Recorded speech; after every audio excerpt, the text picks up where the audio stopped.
সম্মানিত মৎস্য উদ্যোক্তা ও মৎস্য খামারি ভাই ও বন্ধুগণ, আসসালামু আলাইকুম। আশা করি সকালে ভালো আছেন। বরাবরের মতো আজকে আর একটি নতুন মাছের ভিডিও নিয়ে আসলাম। তো মৎস্যচাষী ভাইয়েরা ও মৎস্য উদ্যোক্তা ভাইয়েরা, আপনারা যারা ভিয়েতনামি মাগুর মাছ বা থাই মাগুর মাছ নামে পরিচিত এই মাগুর মাছগুলো চাষ করতে চান, আজকে তাদের জন্য এই ভিডিওটা। মৎস্যচাষী ভাইয়েরা, আপনারা ভিডিও স্ক্রিনে যে মাগুর মাছগুলো দেখছেন, এটা হচ্ছে ভিয়েতনামি বা থাই মাগুর মাছ বলা হয়। আপনারা যারা এই ধরনের মাগুর মাছ চাষ করতে চান, তারা চাইলে অবশ্যই আমাদের সাথে যোগাযোগ করে এই ধরনের মাছ সংগ্রহ করতে পারেন, আমাদের ভিডিও স্ক্রিনে দেওয়া নাম্বারে যোগাযোগ করে।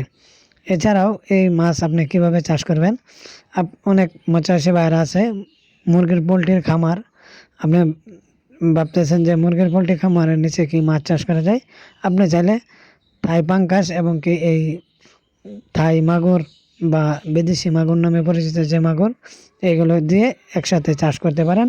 এবং কি আপনার মুরগির যে ফার্ম আছে, ওই ফার্মের যে মুরগির বৃষ্ট, এইগুলো আপনার পরিবেশ ক্ষতি করবে না। এবং কি আপনি চাইলে বিনা খরচে মাছের ছেড়ে এই ধরনের মাগুর মাছ পুকুরের নিচে দিয়ে চাষ করে বছরে অনেক টাকা আয় করতে পারবেন। এবং কি আপনি এই মাগুর মাছের পোনা আপনি বছরে একদিকে থেকে 3 থেকে 4 বার বাজারজাত করতে পারবেন, যা আপনি ভালো একটি মূল্য পাবেন। এবং কি অনেকেই শখের বসেও এই ধরনের থাই মাগুর বা বিদেশি মাগুর চাষ করে থাকেন।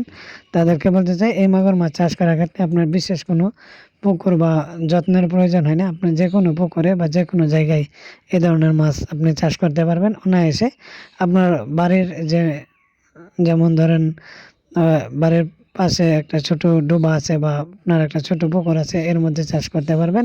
তো এই ধরনের মাছ লাগলে অবশ্যই আমাদের সাথে